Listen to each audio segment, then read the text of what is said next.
ವಿಜಯ್, ಏನಾದ್ರೂ ಡೌಟ್ ಇತ್ತಾ? ಅದನ್ನ ಕೇಳೋಕ್ ಬಂದ್ಯಾ? ಅಲ್ಲ. ಓ, ಕಾಲೇಜ್ ಕ್ಯಾಂಪಸ್ ಅಲ್ಲಿ ಸಿಗರೆಟ್ ಸಿದ್ದಿದ್ದಕ್ಕೆ ಸಾರಿ ಕೇಳಕ್ ಬಂದ್ಯಾ? ಇನ್ನೊಂದ್ಸತಿ ಈ ರೀತಿ ಮಾಡ್ಬೇಡ. ನೀನ್ ತಪ್ಪನ್ನ ನೀನ್ ತಿದ್ಕೊಂಡ್ರೆ ಸಾಕು. ಹೇಳಿದ ತಕ್ಷಣ ಅಲ್ದಿದ್ರು ಆಮೇಲೆ ಬಿಸಾಕ್ದ್ಯಲ್ಲ, ಇನ್ಮೇಲೆ ಅಂತ ತಪ್ಪು ಕೆಲಸ ಮಾಡಕ್ ಹೋಗ್ಬೇಡ. ಕ್ಷಮಿಸಿದ್ದೀನಿ, ಹೋಗು. ಏಯ್, ನಿನ್ ಕ್ಷಮೆ ಯಾವನಿಗೆ ಬೇಕು? ಇದು ನನ್ ಕ್ಷಮೆ ಅಲ್ಲ, ನಿನ್ ಕ್ಷಮೆನ ಸ್ವೀಕರಿಸಿದ್ದೀನಿ ಅಂತ ಹೇಳ್ತಿರೋದು. ನಿನ್ನ ಹತ್ರ ಯಾವ ಕಚಡ ಕ್ಷಮೆ ಕೇಳಕ್ ಬಂದ? ಕಚಡ ನೀನೆ. ಸೊ ನೀನೆ ಅಂದ್ಕೊಂಡೆ ನೋಡೋ. ಮತ್ತೆ ಮೊದ್ಲಿಗೆ ಬಂದ್ಯಾ? ಸರಿ, ಏನ್ ವಿಷಯ ಹೇಳು. ಏಯ್, ನನ್ ಬರ್ತಿರೋ ಕೋಪದಲ್ಲೇ ಇದ್ದೇ ಸ್ಪಾಟ್ ಅಲ್ಲಿ ನೀನ್ ಸಾಯ್ಸಾಕ್ಬಿಡ್ತೀನಿ. ಮಾಡಿದ್ರೆ ಜೈಲಿಗೆ ಹೋಗ್ತೀಯ ಸಾವ್ಕಾರ. ಬಿಡಿಸ್ಕೊಂಬರಕ್ಕೆ ಮಂತ್ರಿ ಹೆಂಡತಿ ನಮ್ಮ ಅಮ್ಮ ಇದಾರೆ. ಮಾಡಿದ ತಪ್ಪಿಗೆ ಅಲ್ಲೇ ಕೊಳ್ಳಿಲಿ ಅಂತ ಹೇಳಕ್ಕೆ ನಮ್ ಮಾವ ಸೂರ್ಯಪ್ರಕಾಶ್ ಅವರು ಇದ್ದಾರೆ. ನಮ್ಮ ಅಪ್ಪನ ಹೆಸರಿಟ್ಕೊಂಡು ಆಟಾಡ್ತಿಲ್ಲ, ನಾಚಿಕೆ ಆಗಲ್ವೇನೆ ನಿಂಗೆ? ಹುಡ್ದಾಗಿಂದ ಅವ್ರ ಹೆಸರು ಬಳಸ್ಕೊಂಡು ಅವ್ರ ಸಂಪಾದಿಸೋ ದುಡ್ಡನ್ನ ಖರ್ಚು ಮಾಡ್ಕೊಂಡು ಅವ್ರ ಶ್ರೀಮಂತಿಕೆಲಿ ಮಜಾ ಮಾಡ್ತಿರೋ ನಿನಗ್ ನಾಚಿಕೆ ಆಗಲ್ವಾ? ನೋಡೋ, ನಿನಗೊಂದ್ ಕೊನೆ ಅವಕಾಶ ಕೊಡ್ತಾ ಇದ್ದೀನಿ. ನಾನು ಅತಿರೇಕಕ್ಕೆ ಹೋಗಕ್ ಮುಂಚೆ ನನ್ ಜೀವನದಿಂದ ಹೊರಟೋಗೋ. ಯಾವ್ದೋ ಜಿದ್ದಿಟ್ಕೊಂಡು ನಿನ್ ಜೀವನ ಹಾಳು ಮಾಡ್ಕೊಂಬೇಡ, ಹೊರಟೋಗೋ. ಹಲೋ ಯಜಮಾನ್ರೆ, ನಾನೇ ನಿಮ್ ಜೀವನದಲ್ಲಿ ಟೆಂಟ್ ಹಾಕೊಂಡ್ ಬದುಕೋಕ್ ಬಂದಿಲ್ಲ, ಹೋಗಕ್ಕೆ ಬಂದಿರೋದು. ಆದ್ರೆ ಅದ್ರ ಟೈಮ್ ಡಿಸೈಡ್ ಮಾಡೋದು ನೀನಲ್ಲ, ನಾನು.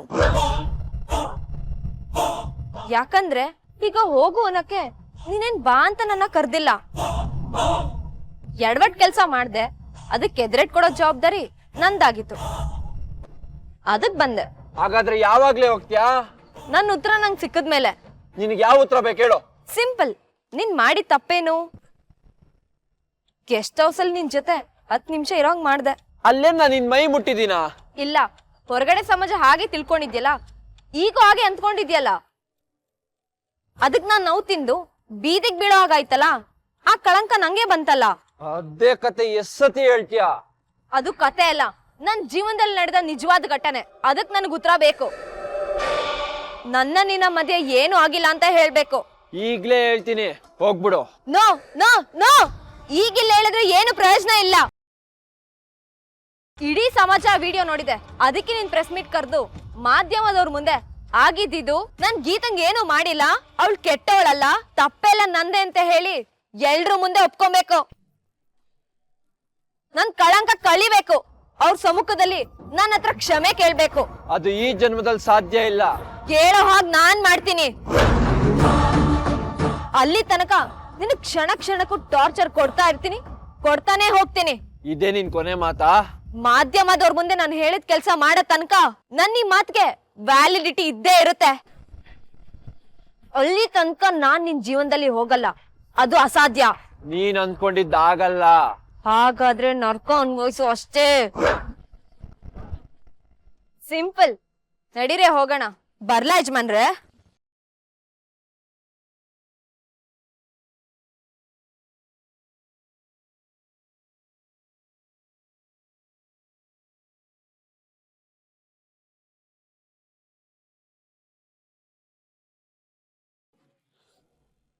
ಏ ಗೀತಾ,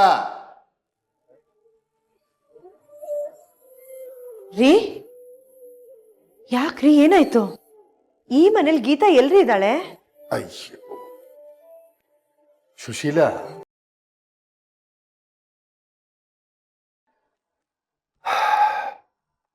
ನೋಡ್ದ್ಯಾ ಸುಶೀಲಾ, ಮಗಳಿಲ್ದೇ ಇರೋ ಮನೆಯಲ್ಲಿ ಅವಳ ನೆನಪು ಹೇಗೆ ಕಾಡ್ತಿದೆ ಅಂತ. ನಿನ್ಗೇನಾದ್ರೂ ಫೋನ್ ಮಾಡಿದ್ಲಾ? ಯಾಕೆ? ಅಯ್ಯೋ, ಅಮ್ಮ ಮಗಳು ತುಂಬಾ ಕ್ಲೋಸ್ ಅಲ್ವಾ, ಅದಕ್ಕೆ ಫೋನ್ ಮಾಡಿದ್ಲಾ ಅಂತ ಕೇಳಿದೆ.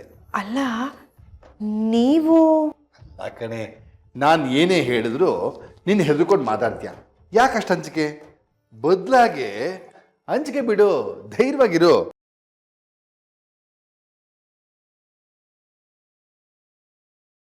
ಸುಶೀಲಾ, ಯಾಕೆ ಕೇಳ್ತಾ ಇದ್ದೀನಿ ಅಂದ್ರೆ, ಗೀತಾ ಸಂಸಾರ ಶುರುವಾಯ್ತಂತ. ಅಲ್ಲ, ಅದು ಮದುವೆ ಅಂತೂ ಆಗಿದೆ ಬಿಡೆ, ಆದರೆ ಮದುವೆ ಆದಮೇಲೆ ಈ ಶಾಸ್ತ್ರ ಸಂಪ್ರದಾಯ ಅಂತ ಏನೇನೋ ಇರುತ್ತಲ್ಲ, ಅದಕ್ಕೆ ಆ ಮನೆ ಕಡೆಯಿಂದ ನಮ್ಗೆ ಯಾವುದೇ ಥರದ ಆಮಂತ್ರಣ ಬರಲಿಲ್ಲ. ಅದಕ್ಕೆ ಅವ್ರ ಸಂಸಾರ ಶುರುವಾಯ್ತೋ ಇಲ್ವೋ ಅಂತ. ಎಲ್ರಿ ಅದೆಲ್ಲ? ನಮ್ ಗೀತಾ ಇನ್ನು ಕಾಲೇಜ್ಗೆ ಹೋಗ್ತಿದ್ದಾಳ್ರಿ. ಏನು, ನಿನ್ನ ಮಗಳು ಕಾಲೇಜ್ಗೆ ಹೋಗ್ತಿದ್ದಾಳ? ಗೀತಾ ಮದುವೆ ಆದ್ಮೇಲೂ ಕಾಲೇಜ್ಗೆ ಹೋಗ್ತಾ ಇದ್ದಾಳ? ಅದಕ್ಕೆ ಕಣೆ ಅವ್ರಿಗೆ ಬುದ್ಧಿ ಇಲ್ಲ ಅನ್ನೋದು. ಮದುವೆ ಆದ್ಮೇಲೆ ಹೆಣ್ಣು ಒಂದು ದೊಡ್ಡ ಯೂನಿವರ್ಸಿಟಿಗೆ ಪ್ರವೇಶ ಮಾಡ್ತಾಳೆ. ದಿನಕ್ಕೊಂದು ಪರೀಕ್ಷೆ ಇರುತ್ತೆ, ಅದರಲ್ಲಿ ಪಾಸ್ ಆಗೋದು ಅವಳ ಕರ್ತವ್ಯ ಕಣೆ. ಅದು ಬಿಟ್ಟು ಕಾಲೇಜ್ಗೆ ಹೋಗೋದು ಅಂದ್ರೆ ಓದ್ಬೇಕಲ್ಲ. ಅಯ್ಯಯ್ಯ, ನಾನು ನಿನ್ನ ಮದುವೆ ಆಗ್ಬೇಕಾದ್ರೆ ನೀನದೇನೋ ಓದ್ತಿದ್ಯಲ್ಲ, ಅದನ್ನ ನಾನು ಬಿಡಿಸ್ಲಿಲ್ವಾ? ಇಲ್ಲ ಸುಶೀಲ, ಇಲ್ಲ, ನಾನು ಇದನ್ನು ಒಪ್ಪಲ್ಲ. ಗೀತಾ ಓದಿ ಕೆಲ್ಸಕ್ಕೆ ಹೋಗಿ ಏನ್ ಸಂಪಾದನೆ ಮಾಡ್ಬೇಕಾ? ಏನಿಲ್ವಲ್ಲ, ಗಂಡನ ಮನೇಲೆ ಕೋಟಿ ಕೋಟಿ ಕೊಳಿತಾ ಇದೆ. ನನ್ನ ಮಗಳು ಗೀತಾ ಮಿನಿಸ್ಟ್ರಿ ಸೊಸೆ ಕಣೆ. ಅವಳು ಸಂಭಾಷಣೆ ಕಲಿಬೇಕಾಗಿರೋದು ಲಕ್ಷ್ಮಿನ, ಸರಸ್ವತಿನಲ್ಲ ಕಣೆ. ನಾನು ಈ ವಿಷಯವಾಗಿ ಗೀತನ್ ಜೊತೆ ಮಾತಾಡ್ಬೇಕು. ಕೂಡ್ಲೆ ಫೋನ್ ಮಾಡ್ಕೊಡು. ಫೋನ್ ಮಾಡ್ಕೊಡೆ.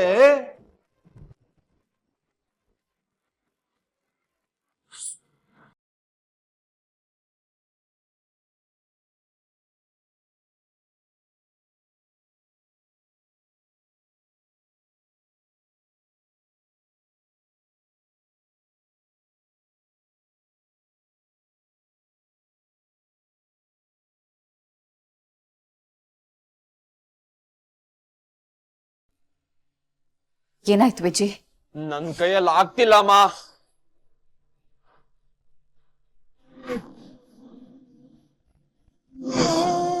ಯಾಕಳಿಮಯ್ಯ, ಏನಾಯ್ತು? ನನ್ನ ತಂಗಿಮ್ಮನಂತ ತಾಯಿ ನಿನ್ನ ಜೊತೆ ಇರುವಾಗ ನನ್ನ ಕೈಲಾಗಲ್ಲಮ್ಮ ಅನ್ನೋ ಮಾತು ನಿನ್ನ ಬಾಯಲ್ಲಿಗೆ ಹೇಗೆ ಬರೋಕ್ಕೆ ಸಾಧ್ಯ ವಿಜಿ? ಗೀತಾ ಟಾರ್ಚರ್ ನನ್ನ ಕೈಯಲ್ಲಿ ತಡ್ಕೊಳಕ್ ಆಗ್ತಿಲ್ಲ. ಇದೀಗೆ ಮುಂದುವರೆದ್ರೆ ನಾನು ಏನ್ ಮಾಡ್ತೀನಿ ನಂಗೆ ಗೊತ್ತಿಲ್ಲ. ಗೊತ್ತಿಲ್ಲದೆ ನೀನು ಏನೇನೆಲ್ಲ ಮಾಡಿದ್ಯೋ ಅದರೆಲ್ಲದರ ಪ್ರತಿಫಲದ ಒಟ್ಟು ಹೆಸರು ತಾನೇ ಗೀತಾ. ಅಣ್ಣ ಸುಮ್ನಿರು. ಅಮ್ಮ ಪ್ಲೀಸ್, ನೀನೊಳಗೊಂದು ಗತಿ ಕಾಣಿಸು. ಇಲ್ಲ ಅಂದ್ರೆ ನನಗೊಂದು ಗತಿ ಕಾಣಿಸಕ್ಕೆ ಅವಕಾಶ ಕೊಡು. ಏನಾಯ್ತು? ಕಾಲೇಜಲ್ಲಿ ನನ್ನ ಮರ್ಯಾದೆ ಹೋಗೋ ತರ ಮಾಡ್ತಾ ಇದ್ದಾಳೆ. ನನ್ನ ಮಾತಿಗೆ ಬೆಲೆ ಇಲ್ದಿರೋ ತರ ಮಾಡ್ತಾ ಇದ್ದಾಳೆ. ಈಗ ತಾನು ಆ ಕಾಲೇಜ್ಗೆ ಯಜಮಾನಿ ಅನ್ನೋ ತಿಮಿರೋ ಅವಳು ತಳೆಗತ್ತಿದೆ. ಅಷ್ಟೇ ಅಲ್ಲ, ಬೇರೆಯವ್ರು ನನಗೆ ಕೊಡ್ತಿದ್ದ ಬೆಲೆನ ಕಡಿಮೆ ಮಾಡ್ತಿದ್ದಾಳೆ. ಶಬಾಷ್! ಒಂದೇ ದಿವಸಕ್ಕೆ ಆ ಗೀತೆ ಇಷ್ಟೊಂದೆಲ್ಲ ಮಾಡಿದಳಂತ ಅಂದ್ರೆ ಅವಳ ಹೆಸರಲ್ಲಿ ಒಂದು ಸಿನಿಮಾ ಮಾಡ್ಬಿಡ್ಬೋದು, ಗೀತಾ ದಿ ಗ್ರೇಟ್.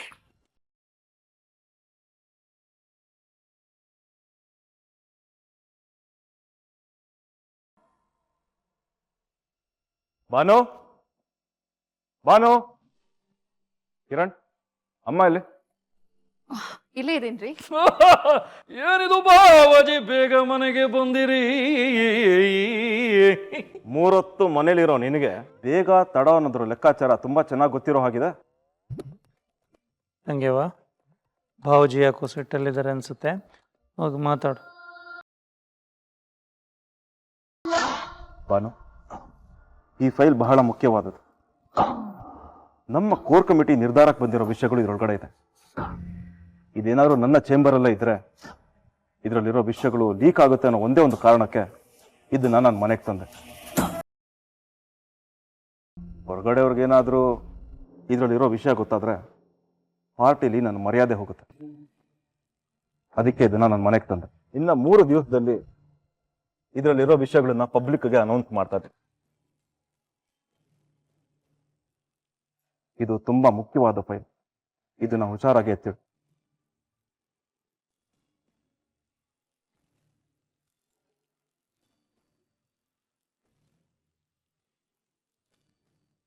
ಆಯ್ತು ರೀ.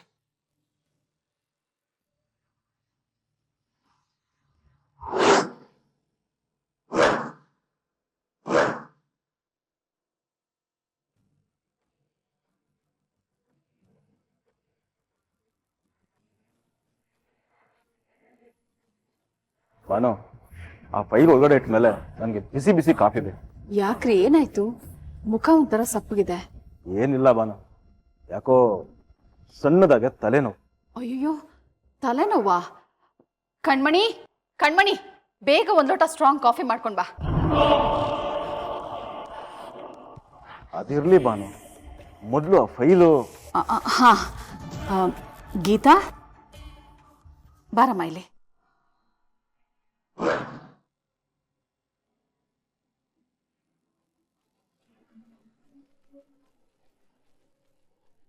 ಅತ್ತೆ, ಈ ಫೈಲ್ ತಗೊಂಡು ಹೋಗಿ ನನ್ನ ರೂಮಲ್ಲಿ ಕಬೋರ್ಡಲ್ಲಿ ಇಡು. ನಾನು ಆಮೇಲೆ ತಗೊಂಡು ಲಾಕರಲ್ಲಿ ಇಡ್ತೀನಿ.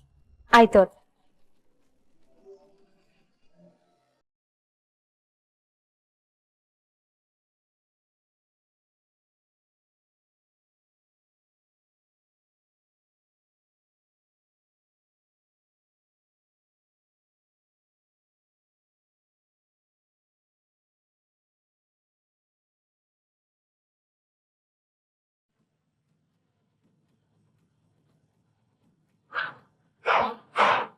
ಏಯ್ ಗೀತಾ, ನಿನಗಿದೆ ಕಣೆ ಮಾರಿ ಹಬ್ಬ.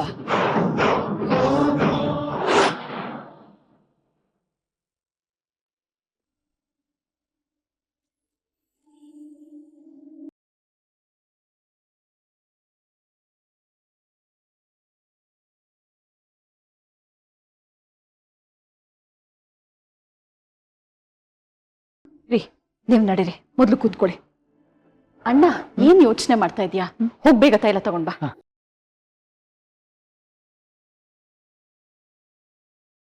ಅಣ್ಣ, ಎಷ್ಟು ಹೊತ್ತು? ಏನೇ ಇಷ್ಟು ಬೇಗ ಗೀತನ ಒಪ್ಕೊಂಡ್ಬಿಟ್ರ ಅಮ್ಮ? ನಾ ತಂದೆ. ಬಾನು, ಯಾಕಿವೆಲ್ಲ?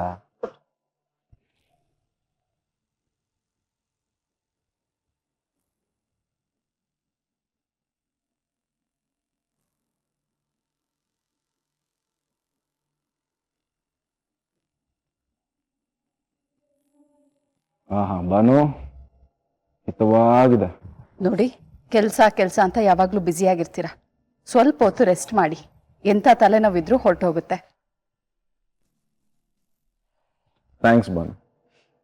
ರೀ, ಹೆಂಡತಿ ತೈಲ ಹಚ್ಚಿದ್ದಕ್ಕೆ ಅಷ್ಟು ಫಾರ್ಮಲ್ ಆಗಿ ಥ್ಯಾಂಕ್ಸ್ ಹೇಳ್ಬೇಕಾ? ಥ್ಯಾಂಕ್ಸ್ ಹೇಳಿದ್ದು ಅದಕ್ಕಲ್ಲ ಬಾನು, ಸೊಸೆ ಜೊತೆ ಅಷ್ಟು ಬೇಗ ಹೊಂದ್ಕೊಂಡಿಯಲ್ಲ ಅದಕ್ಕೆ.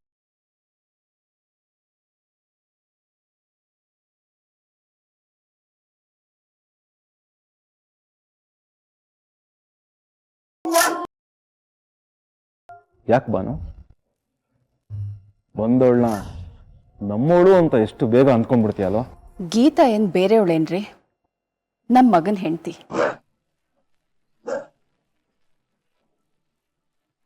ಏನೋ ಈ ಮನೆಗೆ ನಮ್ಮ ಇಷ್ಟ ಕಷ್ಟಗಳನ್ನ ಕೇಳದೆ ಬಂದಿರಬಹುದು. ಹಾಗಂತ ಅವಳನ್ನ ನಾವು ಇಷ್ಟ ಪಡದೆ ಇರೋದಕ್ಕಾಗತ್ತಾ? ದ್ವೇಷ ಮಾಡೋದಕ್ಕಾಗತ್ತಾ?